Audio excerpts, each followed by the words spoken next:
Hi, I'm Opal. When I finally saved enough money to buy my own apartment, I thought my days of family drama were behind me. I was 30, financially independent, and proud of my little corner of the world. My mother, Eleanor, had other plans. Did you hear Jake and Melissa are moving back to the city? Mom asked during our weekly coffee meetup at Brewstone Cafe. I stirred my latte, watching the foam swirl. No. When did they decide that? Last week. Jake got that promotion he's been chasing. But you know how expensive rentals are these days? She leaned forward, lowering her voice. They've got the twins to think about now. That's great for them, I said, genuinely happy for my older brother. I'm sure they'll find something. Mom tapped her manicured nails against the table. Actually, I've been thinking about that spare apartment of yours. I nearly choked on my drink. Spare apartment? Mom, I only have one apartment. The one downtown, dear. The 2-bedroom you bought last year? That's not a spare anything. That's where I live. Mom waved her hand dismissively. But you're barely there. Always traveling for work. Such a waste of space for one person. I'm there every day I'm not traveling, which is most days now that I've cut back on business trips. I set my cup down carefully, feeling the familiar tension headache starting. And it's mine. I paid for it. Well, family helps family, she declared, as if that settled everything. Jake has 2 children. You can find a studio somewhere. Before I could respond, my phone rang. It was my property manager, Diane. Opal? I've got a strange situation here. There's a couple with 2 kids insisting they have permission to view your apartment today. Something about moving in next month? My stomach dropped. What? I never authorized any viewings. That's what I thought. They have a key too. Said your mother gave it to them. I glanced at Mom, who was now very interested in the dessert menu. Tell them to wait. I'll be there in 20 minutes. Hanging up, I stared at my mother. Did you give Jake and Melissa a key to my apartment? Just to look around, she said, not meeting my eyes. I knew you wouldn't mind once you thought about it. You had no right to do that, I said, my voice shaking slightly. That's breaking and entering. Don't be dramatic. They're family.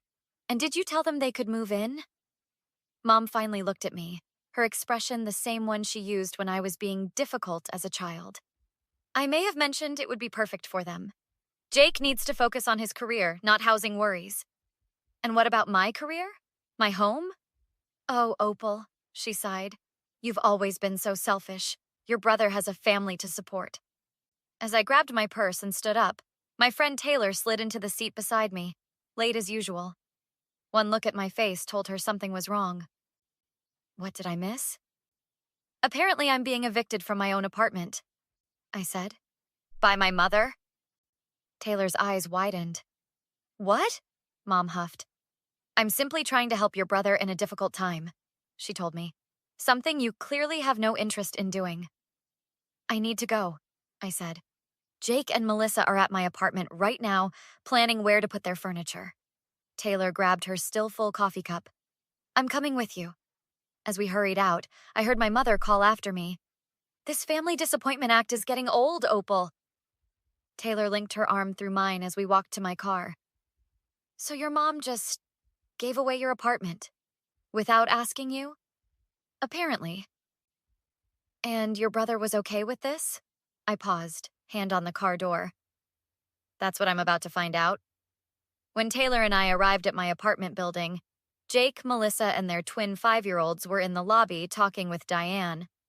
My brother looked up, surprised to see me. Opal? Mom said you were out of town this week. I crossed my arms.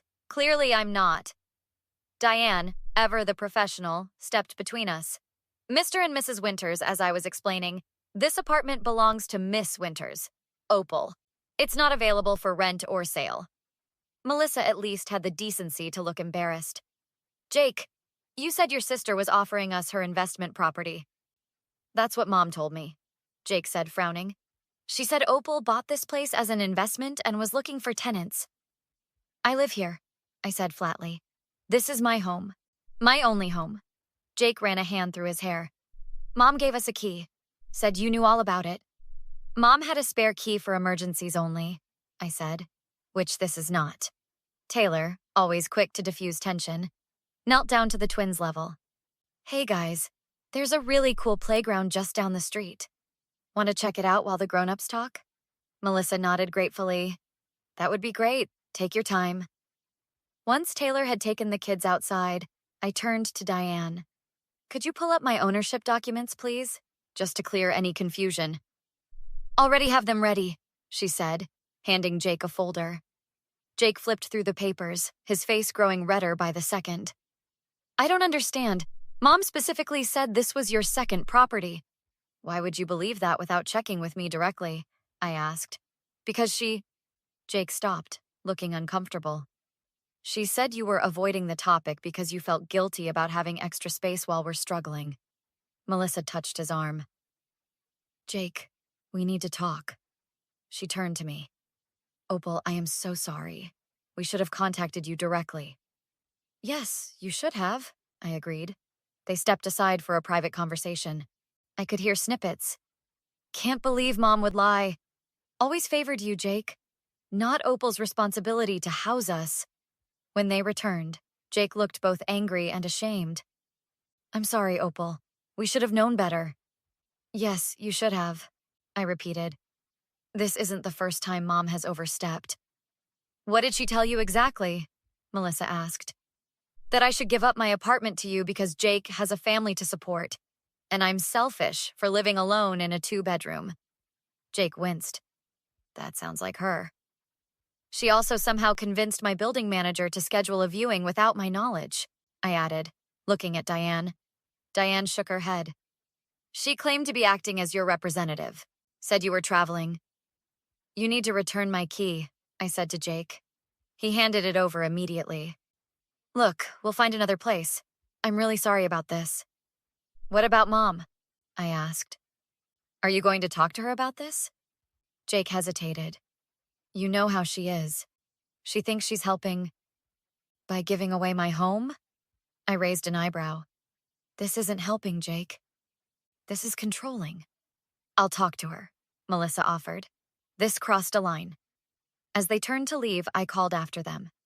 Jake, did she mention her plans to anyone else in the family? Jake paused.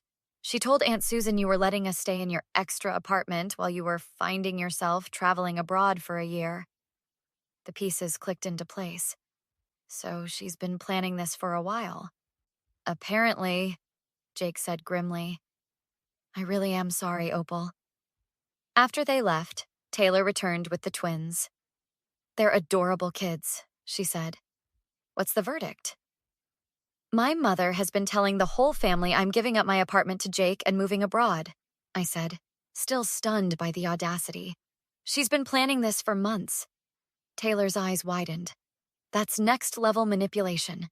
And it stops now, I said, pulling out my phone. I'm calling a family meeting. The family meeting took place at Aunt Susan's house 2 days later. I arrived early to explain the situation to my aunt, who was horrified by what Mom had done. I had no idea you weren't in on this plan, Aunt Susan said, shaking her head. Your mother made it sound like you'd already agreed. That's her specialty, I replied. When Mom arrived, she froze in the doorway at the sight of me. Opal, what are you doing here? I thought you were abroad? Giving away my apartment? Moving into a studio? I stood up. Which lie are we going with today, Mom? I don't appreciate your tone, she sniffed, setting down her purse. I was trying to help your brother. Jake and Melissa arrived next, the twins staying with a babysitter for the evening. Eleanor? Aunt Susan began once everyone was seated. Opal has explained the situation with the apartment. Is it true you gave Jake and Melissa a key without Opal's permission? Mom straightened her shoulders. I was facilitating a family arrangement. There was no arrangement. I cut in. You decided to give away my home without asking me. It's just an apartment, Mom said dismissively. You're single. Jake has children. It's my home, I repeated. That I paid for, with my money.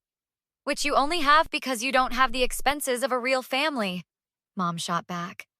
Jake leaned forward. Mom, stop. What you did was wrong. I was trying to help you, Mom insisted. By lying? Melissa asked.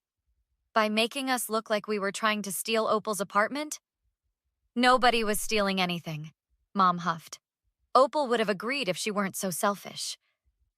So you admit you did this without her knowledge or consent? Aunt Susan pressed. I was going to tell her once everything was settled, Mom said defensively. Once she saw how happy Jake and Melissa were with the place, she wouldn't have had the heart to say no. That's manipulation, Eleanor, Aunt Susan said firmly. It's looking out for my son, Mom snapped. Someone in this family has to. What about looking out for your daughter? I asked quietly. Or does my happiness not matter? Mom rolled her eyes. You're being dramatic. No, I'm being serious, I said, my voice steady. You violated my boundaries, lied to our family, and tried to pressure me into homelessness. Homelessness? Mom scoffed. Don't exaggerate. Where exactly was I supposed to live after giving Jake my apartment? I asked. You mentioned a studio. Did you have one lined up? Were you going to pay for it? Mom's silence was answer enough. I thought so, I said. This ends now, Mom. I'm changing my locks, and you will never have a key to my home again. You can't be serious, she gasped. I've never been more serious, I replied. And there's more. I spoke to my lawyer today. Your lawyer? Mom paled slightly. Yes. He suggested a restraining order would be appropriate given that you facilitated unauthorized access to my home. A restraining order? Mom looked around the room for support. Against your own mother? Over a misunderstanding? This wasn't a misunderstanding, Jake said. You deliberately lied to all of us. And it's not the first time, I added. It's just the first time we're all calling you on it. Mom stood up, grabbing her purse. I won't sit here and be attacked for trying to help my family. Eleanor, sit down, Aunt Susan said firmly. We're not finished. I am, Mom declared, heading for the door. When you all come to your senses and apologize, maybe we can talk again.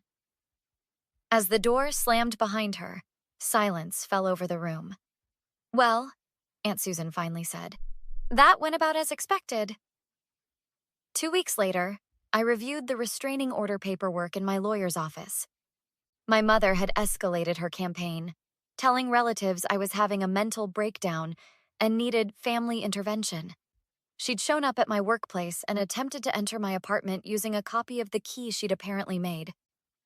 The building's security footage confirms her unauthorized entry attempts, my lawyer Michael explained. Combined with the documented lies and manipulation, we have a solid case. My phone buzzed with a text from Jake. Mom's telling everyone you're trying to have her arrested. Called a family intervention at her house tonight. Perfect timing, Michael said when I showed him. The restraining order will be delivered this afternoon. Later, I met Jake and Melissa at a cafe. They'd found a rental across town. We sign the lease tomorrow, Melissa said. It's not as nice as your place, but it's perfect for us. Jake fidgeted with his coffee. Mom got the restraining order. She called me crying, saying you were destroying the family. Am I? I asked quietly. Is standing up for myself really destroying the family? No, Melissa said firmly. If anything, you might be saving it. Someone needed to establish boundaries with her. My phone rang. Diane from building management. Your mother is here causing a scene. Security isn't letting her in. I'm on my way, I said. Mom's at my building. We'll come with you, Jake offered. When we arrived, Mom was arguing with the security guard in the lobby. She spotted me and pointed dramatically. There she is. My own daughter trying to have me arrested. Mom, I said calmly, you've been served with a restraining order. You can't be here. This is ridiculous. I'm your mother. Jake stepped forward. Mom, what you did was wrong. You too? Mom looked betrayed. After everything I've done for you? You need to leave now or security will call the police, I warned. That's how restraining orders work. You wouldn't dare, she challenged. I nodded to the security guard who picked up the phone. Fine, Mom snapped, gathering her purse. But this isn't over. Actually, it is, I replied. This behavior stops now, or there will be legal consequences. As Mom stormed out, Jake put his arm around my shoulders. "You okay?" he asked. "I will be," I said. "For the first time in a long time, I think I will be." 3 months later, I hosted Jake and Melissa's housewarming party in their new apartment. Mom wasn't invited, but most of the family came, including Aunt Susan. "How are you doing with everything?" she asked as we stood on the balcony. "Better," I answered honestly. Mom's respected the restraining order.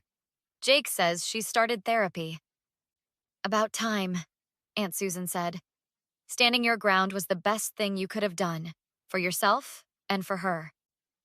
Inside, Melissa was showing Taylor pictures of the twins' new school. Jake caught my eye and raised his glass in a silent toast. "Do you think you'll ever reconcile with your mother?" Aunt Susan asked. I looked out at the city skyline. "Maybe someday, if she genuinely changes. But I won't sacrifice my boundaries again, not even for family." "Good for you," she said, squeezing my hand. "Some people only learn when there are real consequences." I smiled, thinking of the peace I'd found in my home that no one could take from me again.